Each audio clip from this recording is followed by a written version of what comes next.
வணக்கம். இன்னைக்கு நம்ம எல்லாரும் ஒரு டிடெக்டிவ் மாதிரி மாறப் போறோம். நம்ம கையில இருக்கிற கேஸ் என்ன தெரியுமா?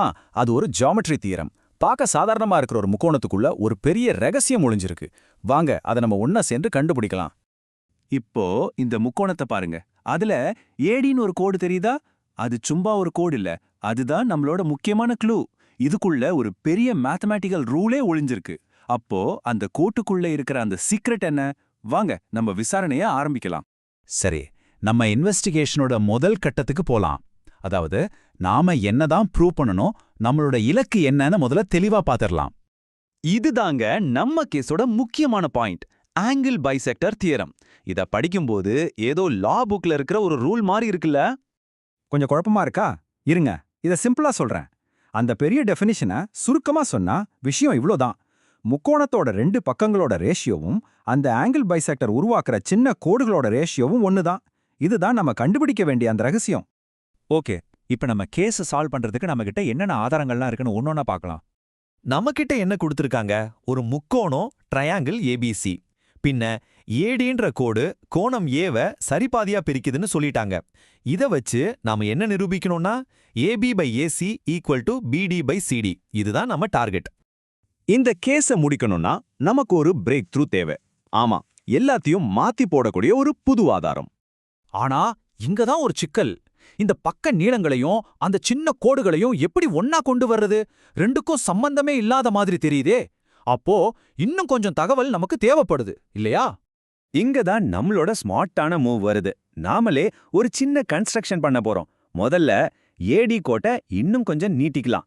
ரெண்டாவது சி வழியா ஏபிக்கு இணையா, அதாவது பேரலலா ஒரு கோடு வரையலாம். கடைசியா இந்த ரெண்டு கோடும் சந்திக்கிற புள்ளிக்கு ஈன்னு பேர் வைப்போம். இது ஏதோ புதையலுக்கான மேப் வரையற மாதிரி நம்ம பதில கண்டுபிடிக்க இதுதான் வழிகாட்ட போகுது. ஓகே, இப்போ இந்த புது செட்டப் வச்சு ஒவ்வொரு க்ளூவா ஒன்னோட ஒன்று கனெக்ட் பண்ணி நம்மளோட வாதத்தை ஸ்டெப் பை ஸ்டெப்பா உருவாக்க போறோம். ரெடியா?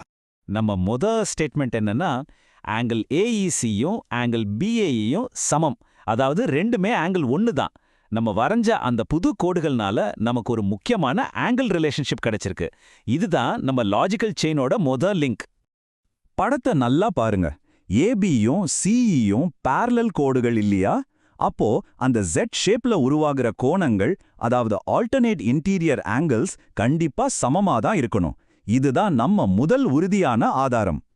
ஏன் இது சமம்னு கேக்குறீங்களா? ஏன்னா நாம தான் ஏபியும் சிஇயும் இணையா வரைஞ்சோம்.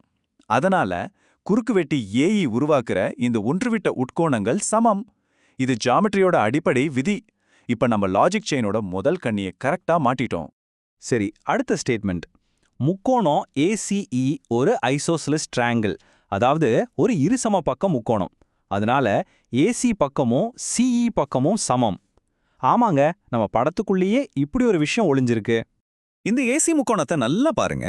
அதுல இருக்கிற ஆங்கிள் சிஏஇயும் ஆங்கிள் சிஇஏவும் ரெண்டுமே ஆங்கிள் 1க்கு சமமா இருக்கு. ஒரு முக்கோணத்துல ரெண்டு கோணங்கள் சமமா இருந்தா அதுக்கு எதிரே இருக்கிற பக்கங்களும் சமமா தானே இருக்கணும். அதனால தான் இது ஒரு ஐசோசெலஸ் ட்ரையாங்கிள். இதுக்கான காரணம் ரொம்ப சிம்பிள். டெல்டா ஏசில ஏசி சிஇ என்ற பக்கங்களுக்கு ஆப்போசிட்ல இருக்க கோணங்கள் சமமா இருக்கு. அதனால அந்த பக்கங்களும் சமமா தான் இருக்கணும். இது ஐசோசெலஸ் ட்ரையாங்கிளோட ஒரு முக்கியமான ப்ராப்பர்ட்டி. இந்த ஆதாரம் தான் இந்த கேஸ்ல ஒரு பெரிய டேர்னிங் பாயிண்ட். ஞாபகம் வச்சுக்கோங்க, AC is equal to CE. இப்ப நம்மளோட மூணாவது ஸ்டேட்மெண்ட். டெல்டா ஏபிடியும் டெல்டா இசிடியும் வடிவொத்த முக்கோணங்கள், அதாவது சிமிலர் ட்ரையாங்கிள்ஸ். இந்த சிமிலாரிட்டி கான்செப்ட் தான் அந்த ரேஷியோவை கனெக்ட் பண்ண போற சாவி. படத்துல இருக்கிற அந்த ரெண்டு முக்கோணங்களையும் பாருங்க. டெல்டா ஏபிடியும் டெல்டா இசிடியும் இந்த ரெண்டுலயுமே கோணங்கள் ஒன்னா தான் இருக்கு. எப்படி தெரியுமா? டில வெர்டிகலி ஆப்போசிட் ஆங்கிள்ஸ் சமம். அதே மாதிரி பி மற்றும் சில இருக்கிறது ஆல்டர்னேட் இன்டீரியர் ஆங்கிள்ஸ். அதனால இது ஏஏ சிமிலாரிட்டி. இதுக்கான காரணம் ஆங்கிள், அதாவது ஏஏ சிமிலாரிட்டி ரூல். ஆங்கிள் பிஏடியும் ஆங்கிள் சிஇடியும் சமம்.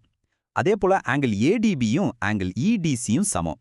அதனால இந்த ரெண்டு முக்கோணங்களும் சிமிலர். இதனால என்ன பிரயோஜனம்னா, அதோட ஒத்த பக்கங்களோட விகிதம் சமமா இருக்கும். அதாவது AB by CE is equal to BD by CD. பாத்தீங்களா, நம்ம நிரூபிக்க வேண்டியதுக்கு எவ்வளவு பக்கத்துல வந்துட்டோன்னு? அவ்வளோதாங்க, நம்ம கையில எல்லா ஆதாரமும் கிடைச்சாச்சு. இப்போ வழக்கோட தீர்ப்பை சொல்ல வேண்டிய நேரம்தான். கேஸ முடிக்கலாமா? இப்போ நம்ம கிட்ட ரெண்டு முக்கியமான க்ளூ இருக்கு. ஒன்னு சிமிலாரிட்டில இருந்து கிடைச்சது AB divided by CE equal to BD divided by CD. இன்னொன்னு நாம முன்னாடியே நிரூபிச்சது சிஇ ஈக்குவல் டு ஏசி. இப்போ இந்த ரெண்டையும் ஒண்ணா வச்சு பாருங்க. இப்போ ஒரு சின்ன மேஜிக் தான். ரெண்டாவது ஈக்குவேஷன்ல இருக்கிற சிஇக்கு பதிலா ஏசிய ஈக்குவேஷன்ல சப்ஸ்டிரேட் பண்ணா என்ன ஆகும்? நமக்கு கிடைக்கிறது AB divided by AC is equal to BD divided by CD. அவ்வளவுதான், முழு புதிரும் சால்வ் ஆயிடுச்சு. நாம தேடின ரகசியம் கிடைச்சிடுச்சு. அப்போ நாம ஆரம்பத்துல சொன்ன கோரிக்கை உண்மைதான நிரூபிச்சாச்சு. இந்த கேஸ் வெற்றிகரமா முடிக்கப்பட்டது. The case is proved. ஒவ்வொரு முக்கோணத்துக்குள்ளேயும் இது மாதிரி எத்தனையோ ரகசியங்கள் இருக்கு. அதையெல்லாம் இப்படி அழகா லாஜிக் வச்சு நிரூபிக்கலாம். கணிதத்தை வெறும் ஃபார்முலாவா பார்க்காம இந்த மாதிரி தீர்க்கப்பட வேண்டிய கேஸவா பார்த்தா எப்படி இருக்கும்? இன்னும் என்னென்ன கணித மர்மங்கள் நமக்காக காத்துக்கிட்டு இருக்குன்னு யோசிச்சு பாருங்க.